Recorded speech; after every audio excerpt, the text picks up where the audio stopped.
Neal and Ken Doyle and other members of the team. Thank you. Thank you, sir. Thank you. Thank you, Mr. Mayor. Welcome. You didn't get stuck by the train, did you? Because that would have been epic. Good morning, everybody, and thank you for being here. I'm really excited to be here this morning to discuss what is a huge step forward for a lot of frustration and irritation of people that live in this general area, and that's the train crossing at Hamel Road. For years, probably since I took office, I have fielded calls from people about the train blocking the road and not just taking a long time, in some cases actually stopped on the tracks.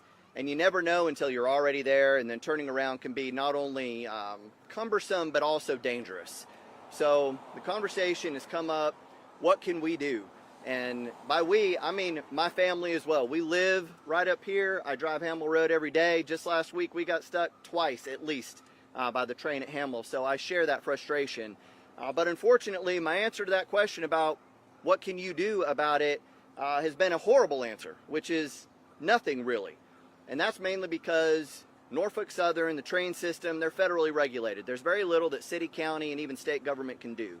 But that doesn't stop the conversation. What can we continue to do? So several years ago, with the help of former State Representative Robin Smith, we were able to get Norfolk Southern to the table and start talking about possible solutions. And while we've left those meetings without real solutions, the final question that really came out of it is, what can we do? And that turned into, can we at least let people know that the train is blocked? There's got to be some way that we can do that. So that conversation has been ongoing, a lot of coordination, a lot of planning, and trying to figure out how we can solve for that. And thanks to Mayor Kelly, most importantly, the Department of Technology Services, Public Works, and many others, we are here today to announce exactly that. And that's an early notification system of the trains being blocked. And let me just add one other thing. The appreciation I have for Mayor Kelly in getting this across the line or across the tracks as it may be, I can't express highly enough, because the answer is an easy one. There's nothing I can do. But Mayor Kelly nor myself ran for office to represent citizens to say there is nothing I can do. But without him and his administration, this would still not be happening today. It's been kicked down the can before, but he wasn't going to let that continue. So again, Mayor, thank you so much for being responsive to the constituents in this area, our residents that are plagued with this problem on a daily basis sometimes. I am extremely grateful for that. And with that, we'll turn it over to Gerald with the Department of Technology Services. Thank you, Councilman. I'm excited to be here too, and I want to talk to you a little bit about the partnership that we have with a company called Trainfo that made this installation today, the board that's behind you, and the system that we've talked about possible. Just a couple of things about Trainfo to give you a sense of who we're working with. They have work going on now with the City of Houston, the City of Chicago, the City of Jacksonville, and multiple areas in District 2 for Florida Department of Transportation, just to name a few. They're also contracted to the Federal Railroad Association to study 911 delays and best practices to help avoid delays for our first responders, and that's particularly important here at the Hamel Crossing with CHI Memorial right close by. So let me talk to you a little bit about what the system is. It's a system of hardware, software, and data. Let me talk to you a little bit about the hardware. First of all, there are audio sensors that sit on city right-of-way, and that was one of the breakthroughs that came here. It's more difficult to work with the train systems and the train companies if you're on their right-of-way. Our sensors are on city right-of-way, so we could set them up out there. And there's a system of these sensors that look at 30 different audio signatures to tell when a train's approaching and when it's departing from an intersection. There are signs, digital message signs like the one behind me. There are 4, as the mayor was saying earlier, and we're going to include some additional signs out on 153 to help north and southbound traffic and eastbound traffic at Hamel and 153. There's data. Since we put the sensors in some number of months ago, we've been collecting data on these crossings every single day, every hour, every minute of the day. That data all goes into a database, and then we have a piece of software that is analyzing that data so we can begin to predict when the trains will approach and how long they might be occupying the track. Now, the system that we have installed now is what we're thinking of as phase one, and there's some purposes to that phase one. First of all, we want to reduce congestion around the tracks. Okay, we want to improve safety. And then third, we want to enable learning so we can do some additional things like integrate with our 911, Hamilton County 911 system, and think about other locations around the city and county where this system might be of some advantage both to our county and city citizens. Earlier, the mayor mentioned integration with Waze and Google. So that's very important. We have a request. The way you handle this sort of thing is you set up your system push of data out to Waze and Google. They have to approve it. We've had our request out there for a couple of months now, and as soon as they approve it, you'll be able to get through your Waze app or Google Maps an indication of whether this crossing here at Hamel or the one out at Hickory Valley Road would be blocked, and if so, how long. So if you're in a drive and using those applications, you can take advantage of that. If you're at home and you want to check it in advance, get an alert, you'll be able to do that. So that's a little bit about the system. Let me give you some key facts about the crossing here at Hamel Road and also the one out at Hickory Valley, and these are averages. 8,000 to 10,000 vehicles a day go across those two crossings. 33 trains per day. Those trains last somewhere from 2 minutes, and as the councilman was referring to earlier, sometimes 9 hours. We don't control that. But what we do control now is the ability to alert our citizens, drivers, and eventually our 911 responders that there might be a train on that track and how long they'll be there. I would just say only 2% of the trains are on a crossing longer than 15 minutes. Okay? So until we put this system in place, there was no way to know everything I just told you and no way to respond other than, as the councilman said, to keep digging for an answer. So we've got one. I'm excited about that. And I want to ask my colleague and project manager, Ken Doyle, to tell you a little bit more about the details of how the system works.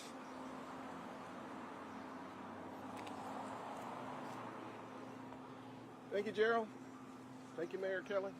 Thank you, Councilman Smith. I'll tell you a little bit about how the system works.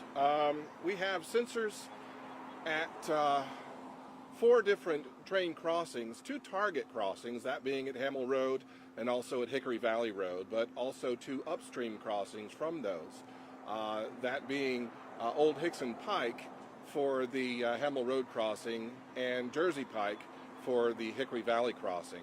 And that upstream crossing gives us data on when the train is coming. It gives us about a 4-minute lead time before the train gets to the target crossing, and we can use that information to send to drivers through these message signs. And what we can expect, we have 4 of these message signs. What we can expect is that when we have a prediction of when the train will arrive and how long it will last, that information will be displayed on the message sign.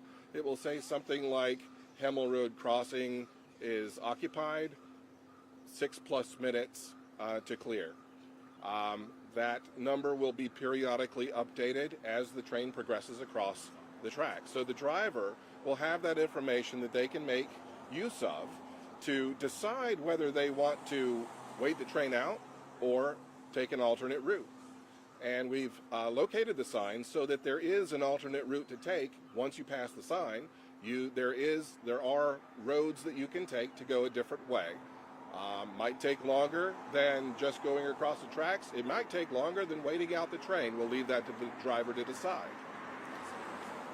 So we have this sign here at Cassandra Smith Road near Hickson Pike. We have another at Hamel Road near Cassandra Smith, and those are both in aid of the Hamel Road crossing. For the Hickory Valley Road crossing, we have a sign at Hickory Valley Road near Bonnie Oaks and another on Hickory Valley Road near Stanifer Gap Road, in each direction, alerting drivers to the presence of a train so that they can choose an alternate path. So that's if the train is continuously moving. We can predict fairly accurately how long the train will last. If the train stops on the tracks because of a switching or shunting or maintenance operation, we can't really predict how long that blockage is going to last. That's where you get the very long blockages, and we can't predict how long those are going to wait, at which point the signs will change their message to expect long delays or expect significant delays.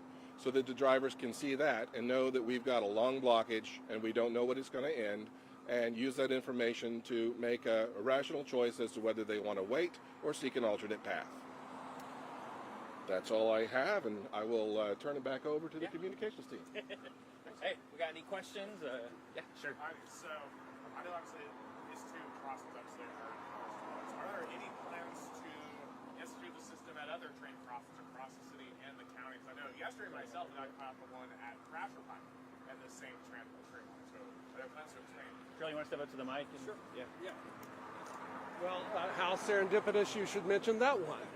That's one of the main ones we want to look at next, yes. And we would have to cooperate with our county colleagues on that matter, but that is one of the primary ones that's up next. And then one of the things we've been able to get, and will be able to get, there are about 170 crossings in this entire area that are relevant, and we'll be able to use our traffic counts and other information to study which ones we'd want to go to next, like the one you just mentioned, Thrasher Pike. So is there a list of future potential sites, or are you just going one by one? Well, we haven't developed the full list yet. We want to put this into action for a while and do a little bit of learning, as I mentioned earlier. That one we know just from 311 and conversations with our county officials and city officials as well, that the Thrasher Pike one is of particular concern, but we don't have a full list yet. That will get developed as we move along. When will this be officially up and running? At 11 a.m. this morning, it will be officially open and running unless there's a train on either crossing, and then it'll be when those trains clear the tracks. Then we'll have a clean system and we'll be up and going. But take 11 a.m. as the go time, go live on the 28th of May. For Mayor Kelly, you mentioned a phase 2. Can you talk about the transition to that and what's to come after? Well, it's just increased functionality, right? I mean, again, we need, I'm sure there's a long list of requests of this nature at a company the size of Google that also owns Waze. So again, what you'll see is just increased functionality. And again, there's specialized functionality relative to emergency vehicles that will also be in that phase 2. So those are all, at the end of the day, in theory, if you use Google Maps, you should be able, and you're trying to get home, you should just plot your way home and it'll just tell you, it'll give you the alternate route at that point. Gotcha. We've been working on this for about a year now with all the railroad and the crossings. Is this along the timeline? Is this ahead of schedule, behind schedule? What's that been like? Well, it's a little behind. Of course, I come from the private sector, and everything in government really does take longer than you think because you've got so many different partners that you need to get lined up. But hey, I mean, it's happening. That's the important thing. So, look, I mean, if I don't keep the pressure on to make sure things happen yesterday, they might never happen. So better late than never. Talking about alternative routes, do you know what the finish time is for Lake Resort Terrace? Is that being alternative? Off the top of my head, I do not know, but I know we're getting close. Anybody know? That's a public works question, and they're not here today. What's that? He asked the opening. What was the question? When Lake Resort Terrace will be finished and because you got the red light and long delay there. Yeah. It's September, October is the target timeline for Lake Resort. We're on schedule there. I know that. All right. Thanks, y'all. Thank you. All right, Appreciate you. Yep. Sorry for bacon. Appreciate it.